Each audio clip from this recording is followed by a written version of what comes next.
Hello, everyone, and welcome to a very special edition of my movie reviews. My name's Gravy, and if you haven't been here before, I like to do reviews, play video games, that kind of stuff. But today, we are specifically talking about the new movie, Across the Spider-Verse.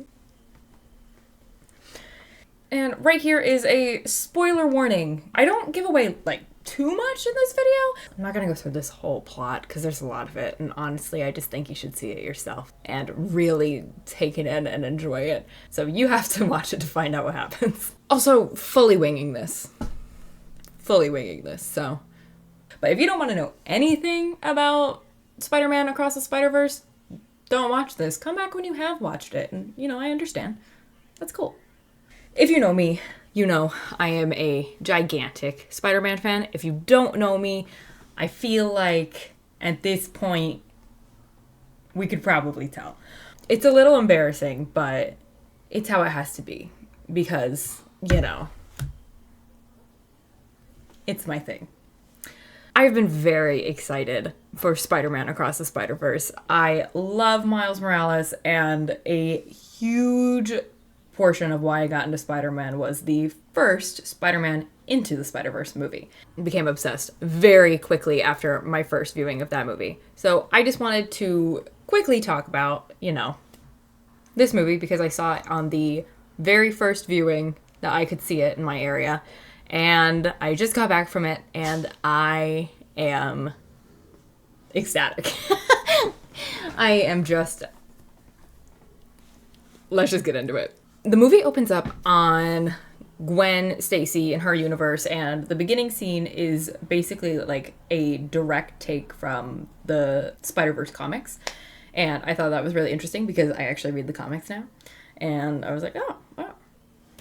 I feel like a nerd. Whatever. And so you basically get into Gwen Stacy backstory and then some family stuff and her dad finding out she's Spider-Man and, he's a police captain. Then she ends up joining Miguel O'Hara, Spider-Man 2099. Spider-Woman, who is Jessica Drew. That's the opening. We get into Miles. Basically, you go back to Miles. He's having issues with being Spider-Man and also, Miles Morales.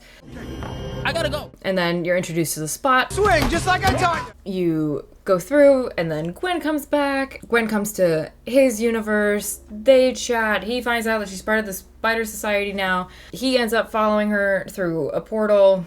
Huh? Miles? Then you go to another universe, and it's kind of the theme. And then you meet Spider-Man India, who is amazing.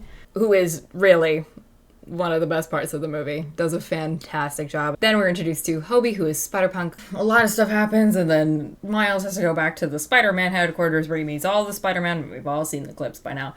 He sees all the Spider-Man, and then that's cool. And he has to talk to Miguel O'Hara, and Miguel O'Hara tells him some pretty crazy things, and Miles is obviously not having it. You have a choice between saving one person and saving an entire world. Because he thinks Spider-Man should be able to do both. They should be able to, live their lives as who they are and also be Spider-Man and protect people. And protect as many people as, you can.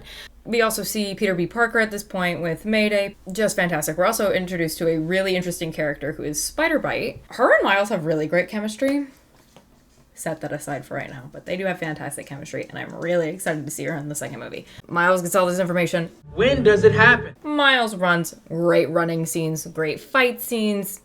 So good. Stuff happens, and then Miles goes somewhere. He's not supposed to be there. I'm Miles Morales.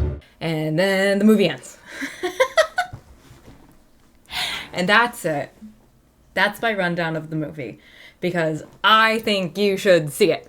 So I'm not going to give up any plot points. I just genuinely think you should go out and see it.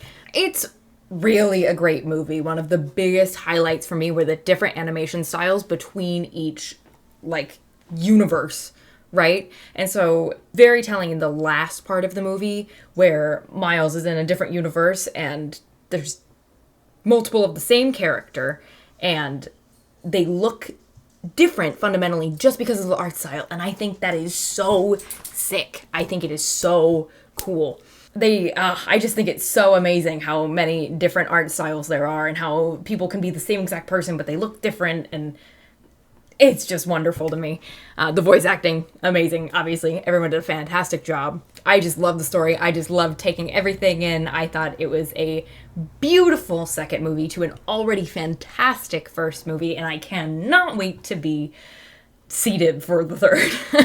I just thought everything was amazing. It had really great character development for Miles. It had really annoying character development for Gwen, but whatever. I was really mad at her for the majority of this movie, but that's fine. It's really great, and it set up a really amazing story for the third movie. I am so excited. If I could say the only bad thing I have to say about this movie, it's not even bad. Oh my god, no. If you are a Ben Reilly fan, it's like a joke. There's something unusual happening. Looking at the walls, those are normal, but there's something in front of me. And I'm not saying that like, oh, he's a joke. He jokes the whole time. Like, he's just like this brooding character, and he's like, oh, I'm so brooding. Like, that's literally all he does. But I know a lot of people were really excited to see like a new take on Scarlet Spider. And it's not necessarily the new take that I think a lot of people were expecting to see. Also, bummer for me, Yuri Lowenthal got like one voice line. We all know how excited I was for that, but that's okay. I understand it. A lot of people will be happy because there's not a whole bunch of fan service. It's really just an amazing story, and all of the Spider-Man really mesh in with each other. There was one cameo, though, where I audibly gasped and sat forward in my seat because I was so excited. I'm not spoiling it. It was amazing. Go watch the movie. I think that's all I'm going to say about it. My movie rating, 10 out of 10. I just really enjoyed it from beginning to end.